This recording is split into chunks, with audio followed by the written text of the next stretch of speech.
Hi, I'm Paul with Boaters Exchange in Rockledge, Florida. Today we're going to be talking about some helpful maintenance tips for your Yamaha Jetboat.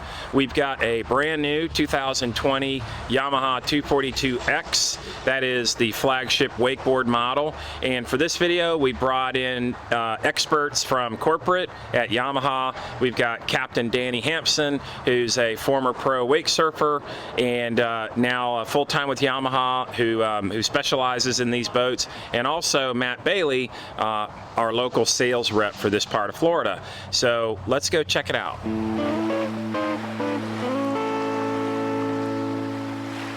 So Danny, when you get back from an awesome day on the water, what's one of the first things you do? Well, the first thing we do, just like any watercraft, any motor that's used out in the ocean or lake, whatever it may be, you want to flush the motor. So we get so many questions about this. Yamaha's made this process so simple and easy, and we're going to show you guys how to do it. We got Matt in the back who's going to hook up the flush adapter into the flush adapter port. So all Matt's doing now is taking the flush connector, putting it into the flush port, turning clockwise a quarter of a turn. You want to make sure it's locked in place. All right, so it's very important to note that while Matt was hooking that up, no water was on. You never want to have your water on without the motor being started. So the next step is, after you have your connection in place, you're going to start the motor correlated to that side. On the 242, as most of our models, this is a two-motor boat. So right now we have the hose connected to the left port side. So that's the motor you're going to start. Once the motor is started, then the water can be turned on. Go ahead, Paul, port side.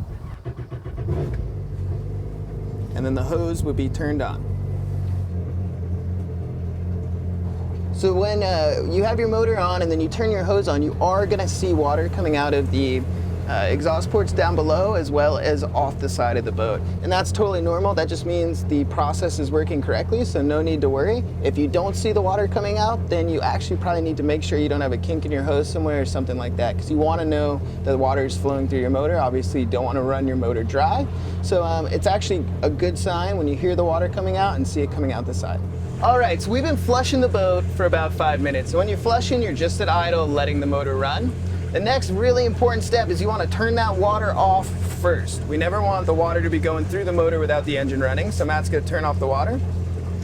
At this point in the process, you can rev that motor lightly 3 times. And what that's going to do is get all the excess water out of your exhaust. Go ahead, Paul, and rev port 3 times, please. And then you can shut off your motor.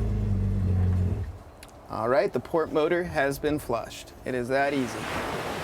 So Danny, I've got 2 questions. Why do you start the engine first before the water? Well, the way our boats work is we suck water in when the motor's running. So if you have that hose going and water being forced through all the injections, it's just not good for the motor and could cause possible damage. Okay, so that's a good point, because with outboards, you always start the water first, and with jet motors, you always start the engine first. And then the opposite is true, and you turn off the water first and then the motor? Yes, sir, exactly. And you can leave the motor on a little more, and that's why we give it those 3 revs as well. That's just going to disperse any leftover water that's in our exhaust manifolds out. And that's just a little further preventative maintenance thing. You know, you don't ever want water sitting inside, you know, a rubber fitting or whatever it may be. And that's true for any motor or any type of boat. All right, perfect. How long does the flush need to go? 5 minutes is what we suggest.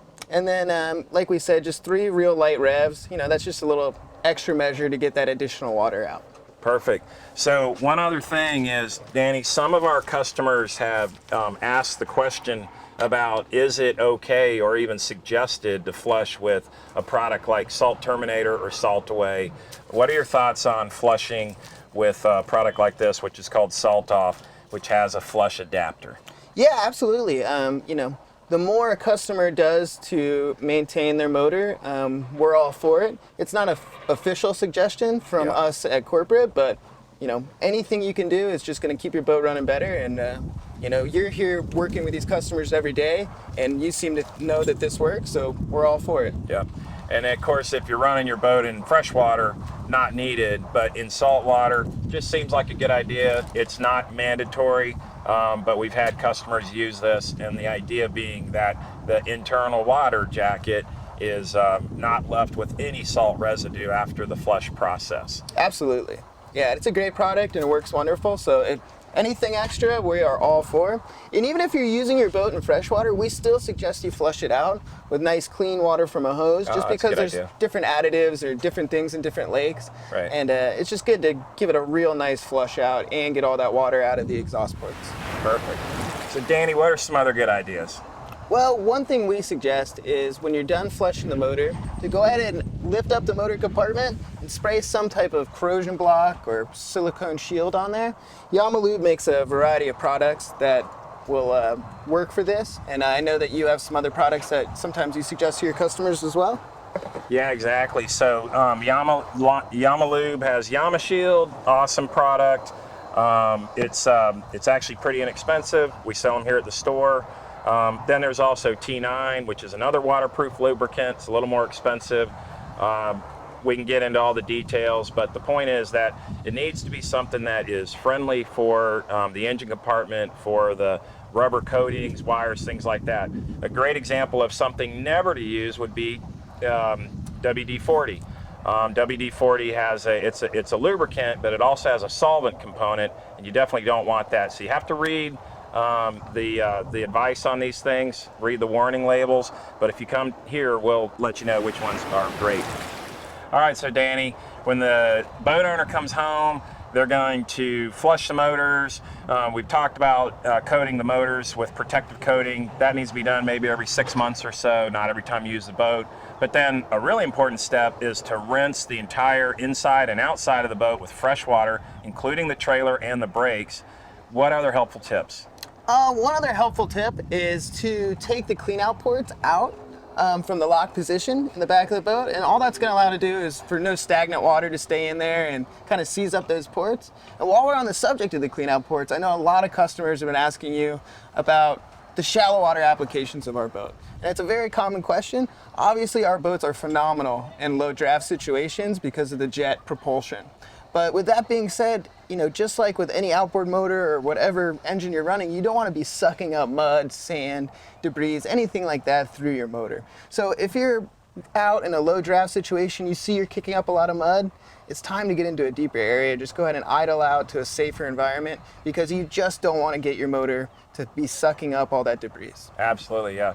And then, you know, along those same lines, I try to tell people, when you're going to and from the sandbar, you know, you're ready for that big sandbar party or whatever, you know, you're just going to float in, coast it on in there. Don't run the motor in 6 inches of water. Yeah, no, absolutely. And that's the, you know, there's an element of just knowledge that the customers will gain, but, you know, we just want to remind them to use the best sense they can and, you know, just be safe first and foremost, and then also, you know, you never want to be sucking up sand and everything else through the motor. Perfect. So what Matt's going to do now is show you guys what we suggest to do with the clean out ports.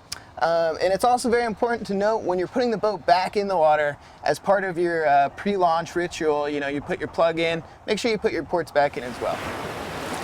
You guys should all be familiar with these ports. It's Yamaha proprietary technology, really, really cool. Allows you to get anything, seaweed, whatever you might suck up into your impeller grates. You have full access to your shafts to get it out. So he's just unlocking, lifting them up, getting all the water out of there and allowing water to drain through.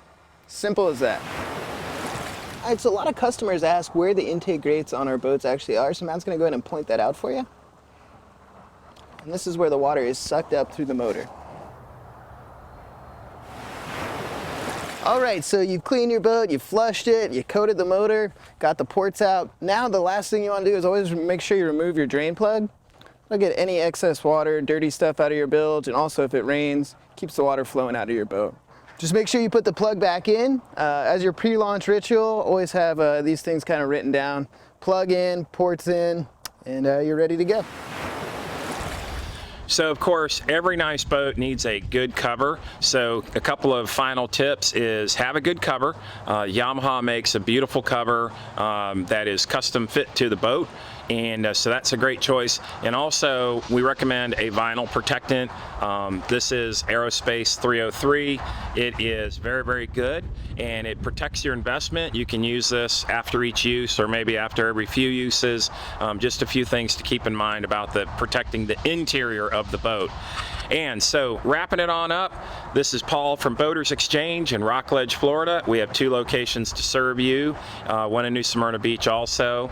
And really want to thank Matt Bailey and Captain Danny Hampson for coming out and showing us the best way to maintain your Yamaha jet boat. Thank you.